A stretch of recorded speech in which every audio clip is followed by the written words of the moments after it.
Doctor Hiralal जी। आदरणीय अध्यक्ष महोदय, आपने मुझे श्रम कानूनों के संशोधन पर बोलने का मौका दिया, मैं धन्यवाद प्रकट करता हूं। मैं रामधारी सिंह दिनकर जो प्रसिद्ध कवि थे, उनकी लाइन से शुरुआत करता हूं कि मैं मजदूर हूं, मजबूर नहीं। माननीय अध्यक्ष महोदय, जो ये श्रम कानूनों में जो बदलाव लाया गया है हमारी सरकार के माध्यम से, एक तो हमारे देश और पूरी दुनिया का इतिहास रहा है कि हमेशा ताकतवर कमजोरों का शोषण करता है। सरकार की भूमिका रही थी कि जब कंपनियां श्रमिकों का शोषण करती थी, मजदूरों का शोषण करती थी, तो उन्होंने कानून बनाए और आज उन बने कानूनों को थोड़ा लेट बुलाइए, हम कमजोर कर रहे हैं और मजदूरों के खिलाफ कंपनियों को मजबूत बना रहे हैं, ठेकेदारों को मजबूत बना रहे हैं। जो हमारे 3 संशोधन कानून है, जिसमें कॉन्ट्रैक्ट लेबर, सो दे रहे, वो ध्यान में है। फैक्ट्री ठेका श्रम अधिनियम 1970 का संशोधन, कारखाना अधिनियम 1948 संशोधन, भक्ति भाव वाला महीना है तो ध्यान और औद्योगिक विवाद 1947 संशोधन। जो इन 3 कानूनों में संशोधन किए हैं, जिसमें इस संशोधन का प्रमुख रूप से उद्देश्य उद्योगों और ठेकेदारों को श्रम कानूनों की बाध्यता से मुक्त करना। ठेका श्रम अधिनियम में जो संशोधन किया था कि पहले 20 मजदूरों वाले प्रतिष्ठानों पर एक कानून लागू होता था, अब इसे बढ़ाकर 50 कर दिया गया। मतलब 50 जो मजदूर रहेंगे उस ठेकेदार के ऊपर वो कानून के लिए बाध्य है, लेकिन 49 अगर मजदूर उसके अंडर काम कर रहे हैं तो वो रजिस्ट्री भी फ्री है और ठेका श्रम के तहत जो उन मजदूरों को अधिकार मिले थे, उन अधिकारों से भी वंचित रह जाएगा। उदाहरण के तौर पे कि ठेका श्रम कानून के तहत मिनिमम 8 घंटे का पहले प्रावधान था, हमारी सरकार ने पिछले 12 घंटे का प्रावधान किया, अब वो भी कानून के तहत। लेकिन अब जो ठेका श्रम कानून में जो बदलाव किया गया कि अगर 49 मजदूर रहेंगे उसके अंडर, ठेकेदार के अंडर, तो वो 12 से 14, 15 जितना भी घंटा काम करा सकता, लेकिन वो श्रम कानून उसके ऊपर लागू नहीं होंगे। और जो पहले श्रम कानून था उसमें अगर मिनिमम 8 घंटे से पहले के बाद अगर 1 घंटे भी ज्यादा काम लिया जाता था तो उसको पैसा ज्यादा बढ़ाया जाता था, उसको डबल सैलरी मिलती थी। लेकिन अब कम पैसे में ज्यादा घंटे तक काम कराया जाएगा। दूसरा, वेज एक्ट, श्रम कानूनों के तहत मजदूर को मिनिमम मजदूरी देने का प्रावधान था। केंद्र सरकार ने कानून बनाया, 19 में वेतन संहिता लागू हुई और 1 अक्टूबर 2024 से जो अकुशल श्रमिक थे उनको 783, अर्धकुशल श्रमिकों को 800 और कुशल श्रमिकों को 1035 रुपए देने का प्रावधान था।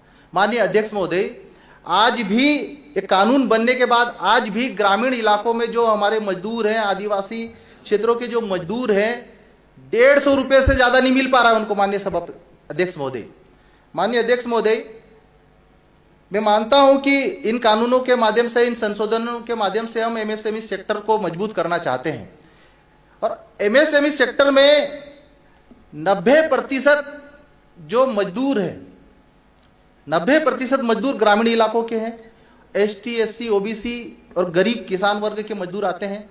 क्या हम इन श्रम कानूनों के तहत जो इनको अधिकार मिल रहा था, इससे हम इनको मुक्त करेंगे? क्या ये सरकार इस बात की गारंटी लेगी कि जो 49 मजदूर जो आ रहे हैं, जिन पे श्रम एक्ट लागू नहीं हो रहे, उनके लिए भी कोई कानून बनाएगी, उनको भी कोई अधिकार देगी? अगर अधिकार नहीं देगी तो ये कहीं ना कहीं मजदूरों के साथ बहुत बड़ा धोखा कर रही सरकार। आज माननीय अध्यक्ष महोदय, ज्यादातर हमारे सरकारी सेक्टर्स के 3य और 4th श्रेणी के पदों में आउटसोर्स से माध्यम से भर्ती करी जा रही है और चाहे एमपीबी हो, स्वास्थ्य विभाग हो, आज पूरे मध्य प्रदेश में हर जगह हड़ताल कर रहे हैं, क्योंकि उनको न तो मिनिमम वेज का फायदा मिल पा रहा है, न उनकी जो स्वास्थ्य संबंधित उनको पेंशन पीएफ ईपीएफ की सुविधा मिल पा रही, न उनको जो अदर बेनिफिट जो हमारे कानून देते हैं उनकी सुविधा मिल पा रही है। माननीय अध्यक्ष महोदय, दूसरा जो संशोधन है फैक्ट्री एक्ट में संशोधन, इसमें कहा गया है कि सख्ती के साथ बिजली के साथ काम करने के लिए 20 और गैर बिजली वालों को 40 की संख्या कर दी गई। अब सवाल है कि जैसे हमारे माननीय सदस्य ने कहा कि एक बड़ी फैक्ट्री है और बड़ी फैक्ट्री में हमने जानकारी मांगी तो सिर्फ 17-18 लोगों की जानकारी दी जा रही कि ये फैक्ट्री एक्ट के तहत इतने काम कर रहे हैं। अब 20 से बढ़कर अगर 40 की जा रही तो 39 से एक अगर अंक कम करते तो 39 लोगों के लिए ये फैक्ट्री एक्ट लागू नहीं होगा। और जब इन 39 लोगों का जो शोषण हो रहा है, ये शोषण कौन, ये गरीब मजदूर किसान आदिवासी लोग होंगे। माननीय अध्यक्ष महोदय, तो आपके माध्यम से मैं चाहता हूं कि इन 39 मजदूर जो फैक्ट्री एक्ट से जिनको छूट दी जा रही उनको भी न्याय मिलना चाहिए, मेरी आपसे अपेक्षा है। लास्ट जो विधेयक है माननीय सभापति महोदय,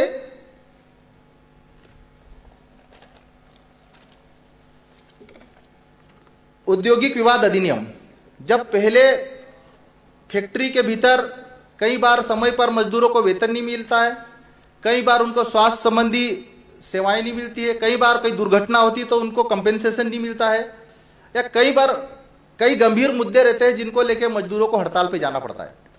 अब जो औद्योगिक विवाद अधिनियम में जो संशोधन किया गया है कि जिसमें पहले जो था कानून में कि लोग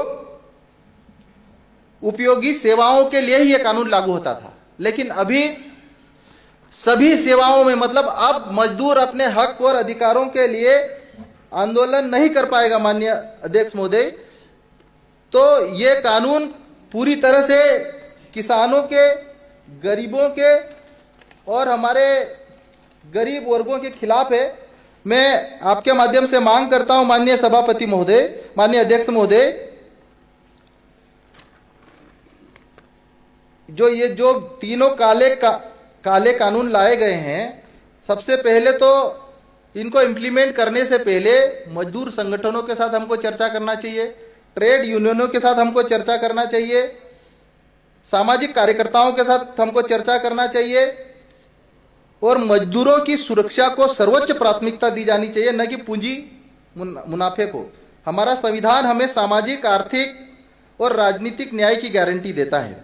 यह विधेयक उस वादे के साथ विश्वासघात है। यह सदन श्रमिकों की आवाज को कुचलने वाला नहीं बल्कि उनकी सुरक्षा का ढाल होना चाहिए। मैं इस विधेयक का विरोध करता हूं और सभी जनवादी, संवेदनशील और न्यायप्रिय सदस्यों से अपील करता हूं कि इन तीनों काले कानूनों का हम विरोध करें और मजदूरों के हित में कानून बनने चाहिए, ऐसी सरकार से मेरी मांग है। अध्यक्ष महोदय, आपने मुझे समय दिया, बहुत बहुत धन्यवाद। धन्यवाद।